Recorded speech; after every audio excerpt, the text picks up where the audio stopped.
So I'm going to start by doing some vital signs. So Sheridan, is it okay if I take some vital signs from you? Yep. Cool. So I'm going to start with my blood pressure. So the first thing I'm going to do is place the cuff around Sheridan's arm. So I'm just going to line up where it says the left arm's artery with the artery, which is just on the inside of the left arm here.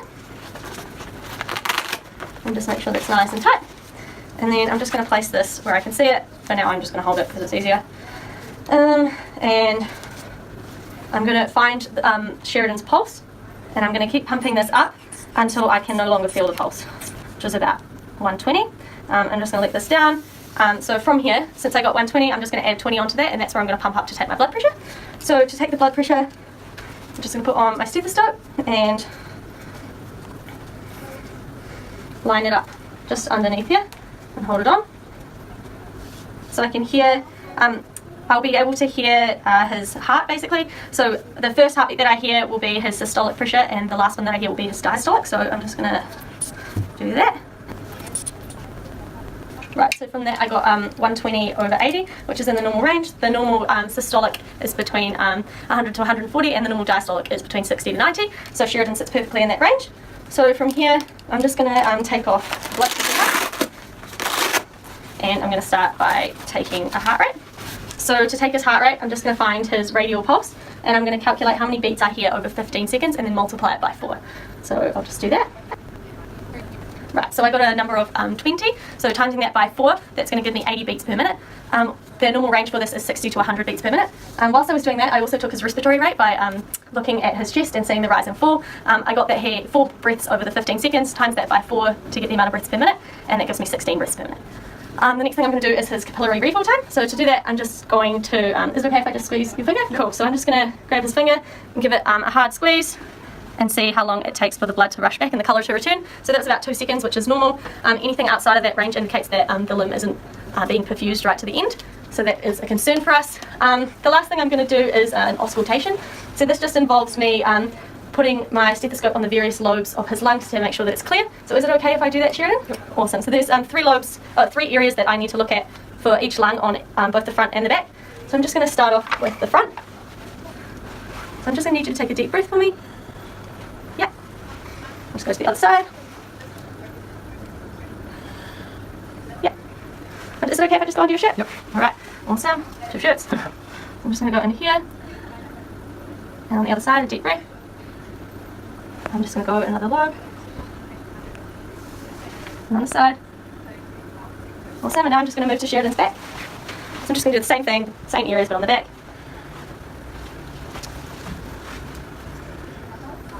And I'm just going to go under the back of your shirt. Is that okay, Sheridan? Yep. Awesome. Another deep breath. And one more on this side. Awesome, so I'm just looking for equal and bilateral chest rise, and I'm making sure that he hasn't got any abnormal sounds like crackles or wheezes, which could indicate a pneumothorax, a hemothorax, or a tension pneumothorax. So he seems to be all clear today. So we have been dispatched to a man who was fallen 2 metres out of a tree while he was cutting some branches. So we've established that the saw he was using is far away from the patient, so we don't have to worry about that. We've also established that the tree is stable, there's no loose branches. Ellie and I are wearing our correct PPE, which is our glasses and our gloves. The terrain is fine and flat, and the weather is good. So we're going to enter the scene. Hi sir, how are you? My name's Sarah, this is Ellie, we're from the ambulance and we're here to help you today. How are you doing? Bit sore. Bit sore? Okay, what is your name? Hayden? Okay, so I've established that Hayden has a GCS of 15 because he is able to obey commands, his eyes are open and he's alert. I've also established that his airway is clear and patent, he has no obstructions because he's talking to me, and I can tell that his breathing is fine. His positioning suggests that he isn't in any respiratory distress because he's sprawled out and he's not keeled over. So I can see that you are bleeding from your arm. Am I able to control that bleeding for you? Sure. Okay. Ellie, could you please take a set of vitals? Yeah. Awesome. So the first thing I'm going to do with hemorrhage control is start by cleaning out the wound. So I'm just going to use some saline and clean it out to minimise infection. I'm also going to dampen my combine dressing to make sure that it doesn't stick to the wound when the blood starts to clot. So I need to measure it up. So we have a 15 centimetre laceration, so that's quite large. I'm going to use a bandage that just covers this area, and a bandage, like this sort of bandage, which is small to apply the maximum amount of pressure. So once I've wet the bandage, I'm going to put this on and apply some pressure. And then from here, I'm just going to start putting the bandage on.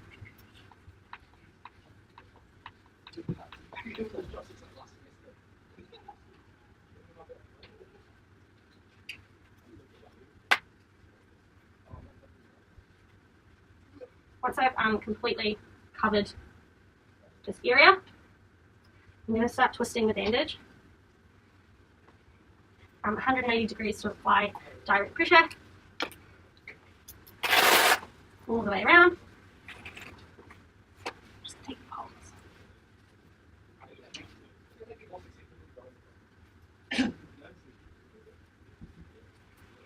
How are his vitals going, Ellie? His heart rate is 70 and his blood pressure is 115/70. Okay. It's okay if I just listen to your lungs for a moment? Just take a deep breath in for me.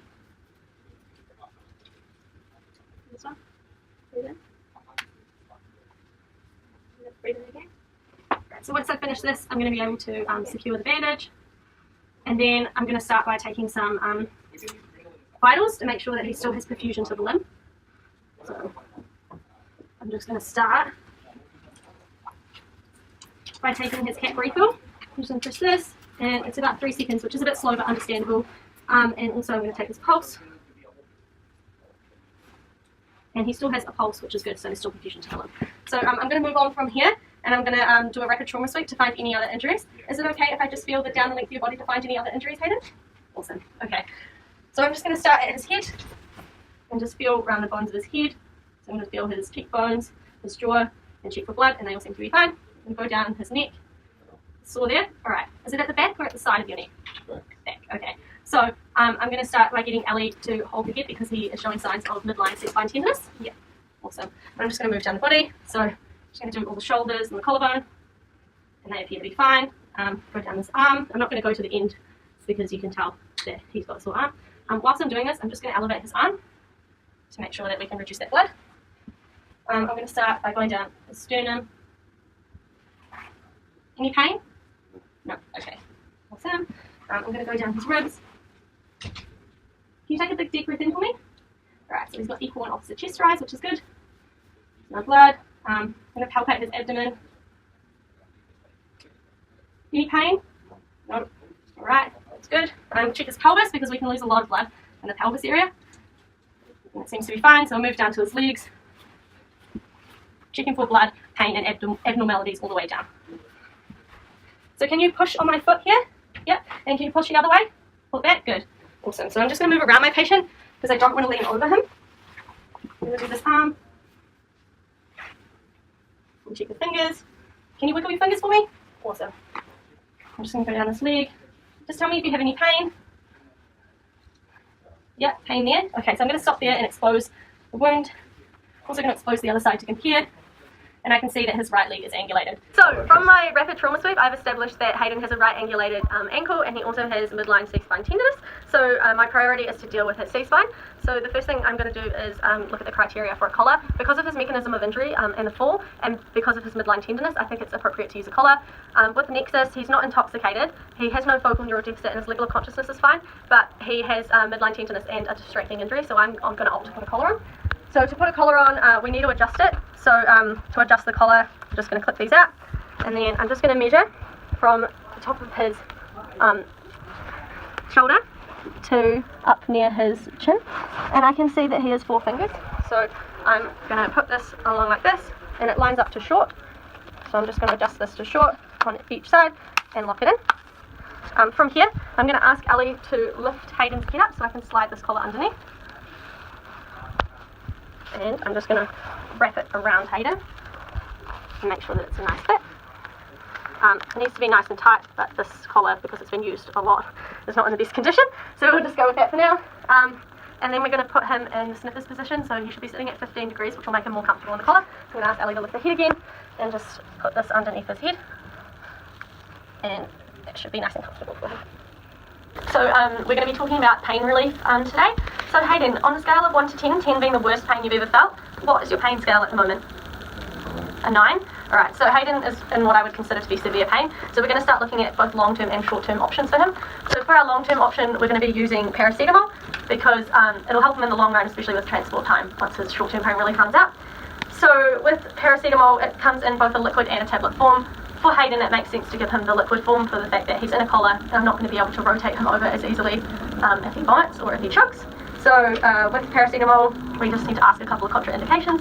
So, Hayden, are you allergic to paracetamol? No. And have you had any in the last 4 hours? No. And have you ever overdosed on paracetamol? No. Awesome, so that makes it really easy.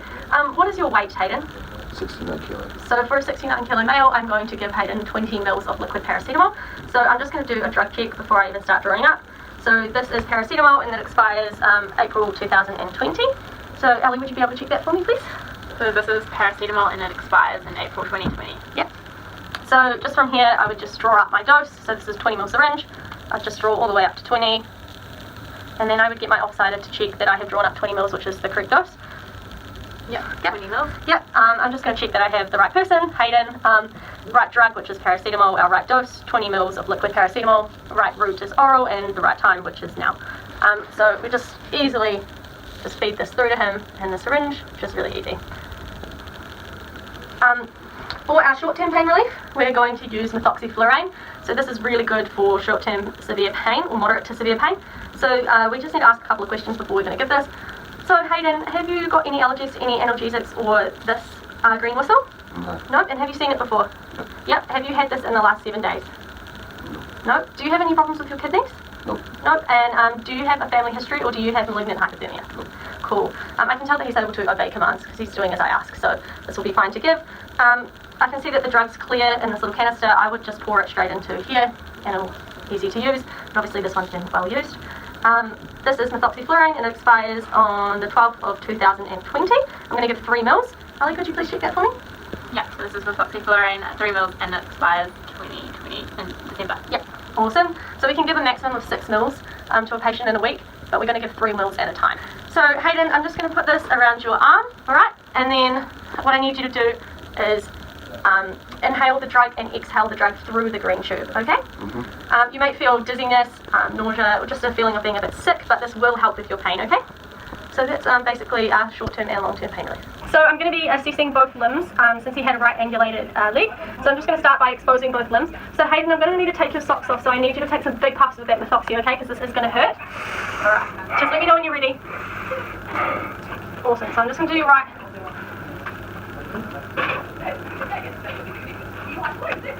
Alright, and I'm also going to expose the left leg. So I'm going to start by checking some limb baselines to make sure that we have good perfusion. So I'm just going to start by checking a pulse on each foot. And once I've found it, I'm just going to mark it. And then also on this foot. This foot is a lot less strong compared to the left, but that doesn't surprise me at all with the possible break. I'm also going to do cat refill. So that one is 2 seconds, and this one is approximately 3 seconds. I'm just going to do some sensation tests, Hayden, so just let me know if you can feel this. Mm-hmm. Yep, and what about this? Yep. Do they feel the same? The right side feels a bit weird. A bit weird? Alright. And what about this? Yep. And this? Yep. Do they feel the same? Again, right side feels weird. Okay. What toe am I holding? Big.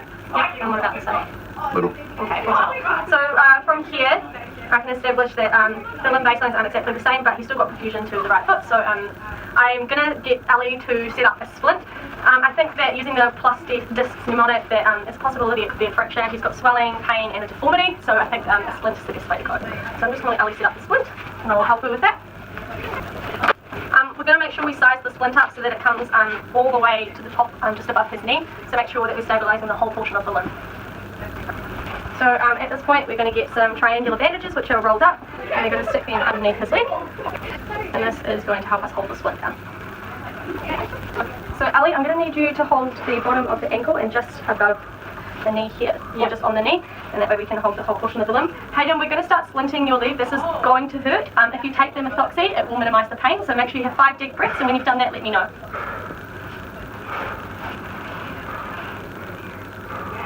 You ready? Okay, 3, 2, 1.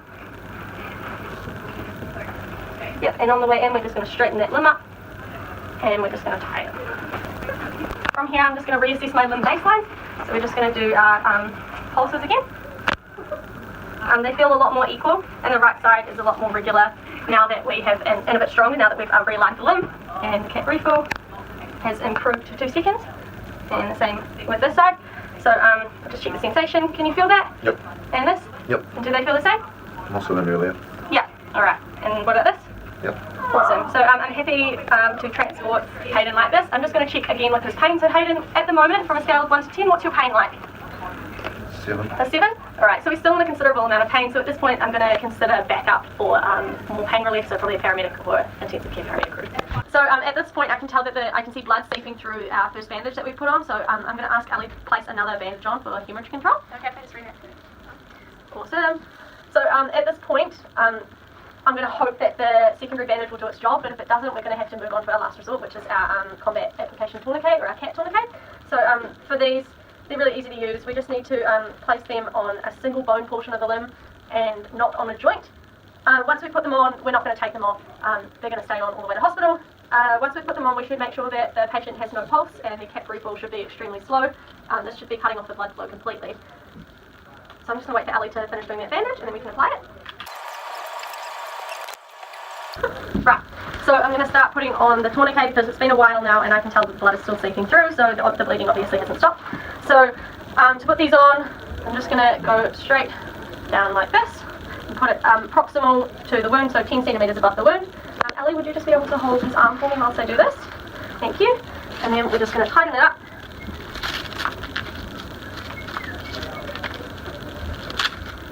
Make sure it's quite tight. Then we're just going to twist this and make sure it's completely tight. It's cut off the circulation in the artery. And then I'm going to put the time back and write the date and the time that I put it on. So it's 2:05 at the moment. That's what I would write down. And then from there, I'm going to check for a pulse, which I can't find one, and CAT refill, which will be very slow. I'm then going to expose the wound. Right, so now I've exposed the wound, I should be able to see that the bleeding has stopped, which it has for now. Then I'm just going to recheck the pulse, and there is no pulse, and also the CAT refill, and it should be really slow. If the first tourniquet didn't work, I'd consider applying a second tourniquet just above the first tourniquet, and all the same steps again, and we'll hope that the blood stops. So the last thing we're going to do while we're waiting for backup is we're going to put our patient in the back of the ambulance to keep them warm. So we're just going to warm them with a blanket, we're going to oxygenate them, and we're going to give them fluids to replace their blood volume that they've lost. We're probably going to elevate their legs and wait for backup to come. Nice.